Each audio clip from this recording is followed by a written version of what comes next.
ये जो वृष्टि विज्ञान की जो परंपरा है प्राचीन काल से ही है।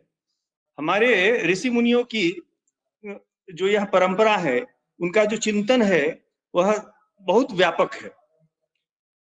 इसी को मधुसूदन ओझा जी अपने ग्रंथ कादंबनी में उपस्थापित किया है।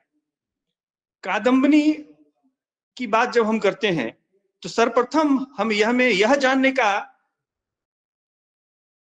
आभास होता है कि आखिर कादंबनी ही इस ग्रंथ का क्यों नाम हुआ। कादंबनी शब्द व्याकरण की दृष्टि से यदि हम समझें तो कादम में इन्हीं कादम्बिन और नी प्रत्यय करने पर इसका यह निष्पन्न होता है। इसका शाब्दिक अर्थ हमें जो प्राप्त होता है वह बादल, मेघमाला इत्यादि दिखाई देता है। अब मैथिल कवि कोकिल पंडित मधुसूदन ओझा जी का जो यह ग्रंथ है, यह निश्चित रूप से वर्तमान में समाज के लिए उपकारप्रद है।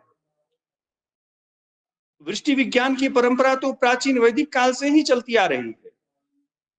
ऋग्वेद काल से ही इसके शोधपरक मंत्र हमें दिखाई देते हैं। इंद्र का जल बरसाना, ये सब अंतरिक्ष में मेघों की कल्पना, ये सब हमें वेदों में सन्निहित दिखाई देता है। मरुत इनके स्वामी हैं। ऋग्वेद में के 7वें मंडल में भी इनके वर्षा से संबंधित कई प्रकार के विचारों का समावेश हमें प्राप्त होता है। वनस्पति विज्ञान के द्वारा जल का संरक्षण, और हम यदि देखें इन पर ध्यान दें तो इसको हम चार प्रकार से बांट सकते हैं। दिव्य जो वर्षा का प्राप्त जल है, कूपादि का जो जल है, और जो समुद्रगामी जल है, इसको अथर्ववेद में भी उद्धृत किया गया है। प्राचीन काल में ही इसके जैसे निरुक्त है, निरुक्त में जल से संबंधित कई विचार हैं जो उपस्थापित हैं। जल के 101 नामों की चर्चा हमें वहां मिलती है।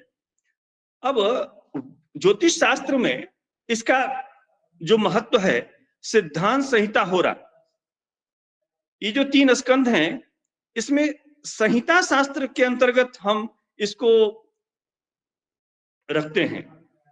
हमारे प्राचीन आचार्य भिन्न भिन्न संहिता शास्त्र के ग्रंथों में इसका विवेचन इन्होंने किया है। आचार्य वराह मिहिर जी ने पूरा बृहद संहिता, जो जैसे सद्य वर्षण, वृष्टि, गर्भधारण, ये सब इतने सारे विषयों का समावेश उसमें उन्होंने किया है। उसी का प्रयोग हम यहाँ कादंबनी ग्रंथ में आचार्य मधुसूदन ओझा जी द्वारा विरचित इस कादंबनी ग्रंथ में हम विस्तार पूर्वक इसका वर्णन हम देख रहे हैं। अब जल शास्त्र का जो 2 अंग है, भूमिगत जल विज्ञान और आकाशीय जल विज्ञान, इसमें प्रथम अंग को दकारगल या उदकारजल या के नाम से भी हम इसको जानते हैं। द्वितीय को वृष्टि विज्ञान कहा जाता है। अब वराह मिहिर जी कहते हैं कि कार्तिक शुक्ल पूर्णिमा से मेघ गर्भ निर्धारण करना चाहिए, लेकिन उन्होंने इस पर मतलब प्रमाणिक वचन जो इन्होंने दिया है, उसको लेकर के मधुसूदन ओझा जी का जो ग्रंथ है, इसमें बहुत समानता का भाव दिखाई देता है। और ये जो वृष्टि है, इसमें मुख्यतया 2 बातें अहम है, एक चंद्रमा और दूसरा वायु। इन्हीं 2 की इसमें अहम भूमिका होती है। वायु पुराण इत्यादि में भी इसके बृहद विवरण दिखाई देते हैं। अब जैसे आचार्य ने वृष्टि विज्ञान के लिए मुख्य 5 बिंदु बताए हैं: वायु, मेघ, ग्रहचार्य और सद्य वृष्टि। अब वस्तुतः यह तो यह विज्ञान जो है बड़ा ही रोचक है। मनुष्य ही क्या, इसकी तो सृष्टि के भिन्न भिन्न प्राणी भी वृष्टि की कल्पना करते हैं। अब वृक्ष, गुल्म, बिल्ली इत्यादि जो कई प्रकार के जीव जंतु हैं, ये भी वर्षा की सूचना का अनुभव करते हैं। अब जैसे आपको कुत्ते भौंक रहे होंगे, आपको बिजली कड़क रही होगी, या फिर वातावरण में कुछ ऐसे तत्व दिखाई देंगे जो अनायास ही, जो एकदम मतलब अलग प्रकार का विषय वस्तु आपको आकाश में दिखाई देगा। अब उसी विषय वस्तु को कादम्बनी ग्रंथ में आचार्य मधुसूदन ओझा जी ने उपस्थापित किया है। अब हमने इस विषय को कुछ भागों में बांटा है। अब जैसे हम इसका जो मुख्य प्रयोजन क्या है, आचार्य वैदिक काल से ही अन्नात् भवति भूतानि पर्जन्यात् अन्न संभवः, यज्ञात् भवति पर्जन्यो यज्ञः कर्म समुद्भवः, इसकी परिकल्पना है। मुख्य रूप से वर्षा जो है, जल जो है, मेघ जो है, किस लिए है? यह हमारी जो सृष्टि है, सृष्टि की उत्पन्न करने वाली प्रकृति है, और इसका जो पोषक है, ये सब इसका आधारभूत कौन है? जल ही तो है, वर्षा ही तो है। इसी से तो संपूर्ण सृष्टि की परिकल्पना हो रही है समाज में। अब अन्न से ही जीवों का जीवन चलता है, वृष्टि से ही अन्न उत्पन्न होते हैं, और वृष्टि जो है यज्ञ से ही उत्पन्न होता है, और यज्ञ जो है विहित कर्मों से चलता है। कादम्बनी में भी इस विषय को पुष्ट करते हुए कहा गया है, अग्निम वायु रविम सोमम मन महे संभवत्यपाम उत्थानम प्रत्युपस्थानम धर्षणम वर्षणम यतः। अब आचार्य बताते हैं कि मार्ग शीर्ष शुक्ल प्रतिपदा से जब चंद्रमा पूर्वाषाढ़ा नक्षत्र में स्थित हो, उस समय गर्भ का लक्षण जानना चाहिए। कुछ आचार्य कार्तिक शुक्ल पूर्णिमा के बाद गर्भ का दिन मानते हैं।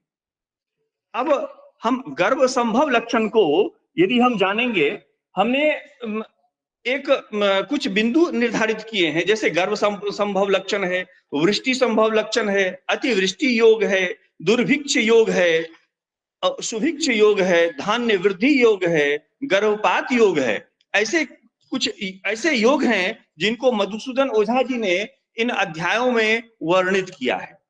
अब गर्भ संभव लक्षण की बात जब हम करते हैं, तो पौष शुक्ल सप्तमी, अष्टमी और नवमी, इन तिथियों को बिजली चमके, अच्छी हवा चले, तो गर्भ का होना, मतलब गर्भ अब पुष्ट हो रहा है, तो इसका ज्ञान हमें हो जाता है।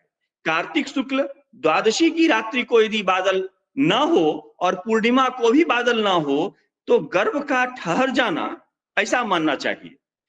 मार्ग शीर्ष शुक्ल पक्ष के दशमी को यदि संपूर्ण रात्रि पर्यंत हवा चले, तो गर्भ धारण हो गया, ऐसा समझना है। दशम्याम मार्ग शुक्लायाम अहोरात्र प्रवाहिणा वातेनोत्तर जाते न गर्भ धारण योग्यता। चैत्र मास में आश्विन मास से मघा तक 10 नक्षत्र के दिन बादल दिखाई दे, गर्भ धारण हुआ, ऐसा समझना चाहिए। चैत्र शुक्ल पंचमी को यदि रोहिणी नक्षत्र में गर्भ धारण हो, तो यह गर्भ धारण जो है वह श्रेष्ठ माना गया है।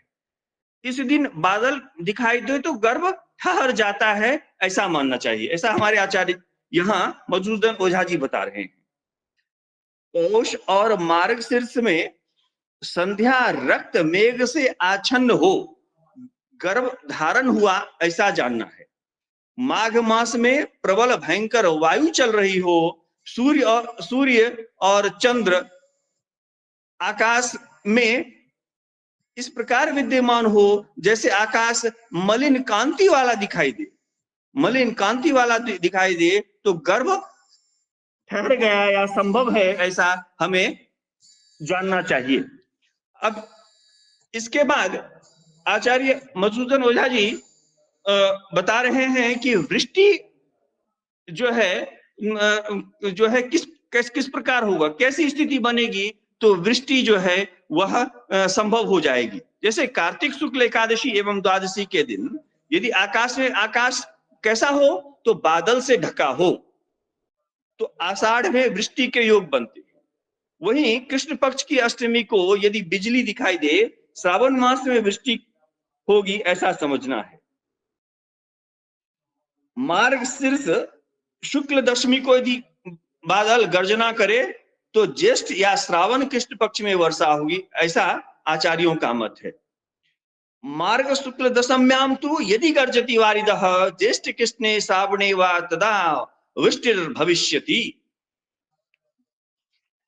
मार्ग शीर्ष सप्तमी को अर्धरात्रि में गर्जना होना उत्तम माना गया है। मार्ग शीर्ष कृष्ण अष्टमी को बिजली चमके तो श्रावण मास में वर्षा होगी। मार्ग शीर्ष कृष्ण को कृष्ण में द्वादशी, त्रयोदशी, चतुर्दशी और अमावस्या को चारों ओर हवा चले तो आषाढ़ में वर्षा होगी, ऐसा समझना है। पौष की पूर्णिमा को बिजली चमके या पाला गिरे और आकाश में बादल भी व्याप्त हो तो आषाढ़ में वर्षा के दिन, आषाढ़ में जो है उस दिन वर्षा होना निश्चित माना गया है। माघ शुक्ल सप्तमी को बिजली गिरे, बादल दिखाई दे तो वर्षा ऋतु में अच्छी वर्षा होगी, ऐसा मानना है। माघ शुक्ल नवमी को प्रातः काल में अष्टमी तिथि हो, आर्द्रा नक्षत्र में सूर्य की प्रवृत्ति हो, आषाढ़ और सावन में वर्षा कराने वाली होती है। फाल्गुन कृष्ण द्वितीया का दिन अत्यधिक बादलों से आच्छादित हो, कार्तिक शुक्ल पक्ष में वर्षा होगी, ऐसा जानना चाहिए। इसी प्रकार अतिवृष्टि के भी योग आचार्य ने इन अध्यायों में वर्णित किए। कार्तिक शुक्ल द्वितीया, तृतीया, नवमी, एकादशी और त्रयोदशी के दिन वर्षा होने से अत्यधिक वर्षा होगी, ऐसा समझना चाहिए। कार्तिक शुक्ल एकादशी द्वादशी के दिन यदि आकाश में बादल हो और यह आकाश जो है धुंधले बादल से ढका हुआ हो तो आषाढ़ में वृष्टि होगी, ऐसा समझना है। आचार्य भिन्न भिन्न बिंदुओं को यहाँ प्रकाश में ला रहे हैं और वो बता रहे हैं कि मार्गशीर्ष, पौष और माघ में यदि सूर्य चंद्रमा बर्फ गिरने से धुंधली हो जाए और तांबे के समान दिखाई दे तो आषाढ़ के शुक्ल पक्ष में 3 दिन तक वृष्टि योग समझना चाहिए। पौष शुक्ल एकादशी को बादल दिखाई दे, रोहिणी नक्षत्र विद्यमान हो तो उसमें उस वर्ष अत्यधिक वृष्टि, ऐसा हमें मानना चाहिए। वहीं चतुर्दशी को बिजली दिखना उत्तम माना गया है। आषाढ़ कृष्ण और सावन कृष्ण में खूब जल बरसेगा, ऐसा कहना चाहिए। चतुर्दशी को बिजली दिखना या अब यहां माघ शुक्ल की बात करते हैं आचार्य कि माघ शुक्ल सप्तमी और तृतीया तिथि में बादल दिखाई दे, उत्तर दिशा की ओर हवा चल रही हो, पश्चिम में बिजली चमक रही हो, तभी तब वर्षा ऋतु में अतिवृष्टि के योग बनते हैं। माघ शुक्ल नवमी को रात्रि काल में बादल दिखाई दे, माघ शुक्ल में यदि हमें रात्रि काल में बादल दिखाई दे तो भाद्रपद में वृष्टि की कल्पना यहां आचार्य कर रहे हैं। वहीं माघ शुक्ल के सप्तमी से अष्टमी तक बादल होने से अतिवृष्टि का संकेत यहां आचार्य ग्रंथ में करते हैं। वहीं माघ शुक्ल में नवमी, दशमी, एकादशी को बिजली चमक रही हो और अत्यधिक तीव्रता से हवा चल रही हो, बादल आकाश में व्याप्त हो तो अतिवृष्टि का संकेत यह सूत्र हमें दे रहा है। त्रयोदशी को पूर्व दिशा में बादल होने से आषाढ़ में 7 तक वर्षा होगी। कुंभ संक्रांति से मीन संक्रांति के बीच में दशमी को रोहिणी नक्षत्र में अत्यधिक वृष्टि के योग होते हैं। फाल्गुन शुक्ल दशमी और एकादशी के दिन बादल होने से आश्विन मास के चतुर्थी और पंचमी के दिन अच्छी वर्षा होगी, ऐसा कहना चाहिए। अब हम आचार्य द्वारा जो बताए गए दुर्भिक्ष योग हैं उन पर हम चर्चा करते हैं कि वो दुर्भिक्ष योग की क्या क्या लक्षण दे रहे हैं, जिससे हमें यह ज्ञात होगा कि अब ये योग घटित होने वाला है। अब जैसे कार्तिक की पूर्णिमा है, उस तिथि को रोहिणी नक्षत्र हो तो प्रजा में अत्यंत कष्ट की अनुभूति दिखाई देगी और दुर्भिक्ष योग भी बनेगा। मार्गशीर्ष कृष्ण पक्ष के अष्टमी तिथि को पूर्व दिशा को छोड़ करके अन्य दिशाओं में हवा चल रही हो तो वायु से दुर्भिक्ष करने का योग बनता है। मार्गशीर्ष कृष्ण पक्ष के एकादशी के दिन दक्षिण दिशा की ओर पवन चल रही हो, बादल एवं बिजली व्याप्त हो, तो भी दुर्भिक्ष के योग बनाते हैं। वही पौष शुक्ल त्रयोदशी को शनिवार हो या शुक्रवार हो या मंगलवार हो, उसमें सामान्य प्रकृति की बारिश होती है, निश्चित रूप से दुर्भिक्ष के योग बनाते हैं। माघ शुक्ल अष्टमी को सूर्य बादल से ढका हो और रात्रि में चंद्रमा साफ साफ दिखाई दे रहा हो और बादल विद्यमान नहीं हो, तो भी यह दुर्भिक्ष के लक्षण हमें बता रहे हैं। अब यह ध्यान देना है कि दुर्भिक्ष के योग तो आचार्य ने बताए हैं, तो सुभिक्ष के भी योग बताए हैं। तो कार्तिक कृष्ण सप्तमी को स्वाति नक्षत्र हो तो सभी जगह सुभिक्ष और कुशलता का वातावरण होता है।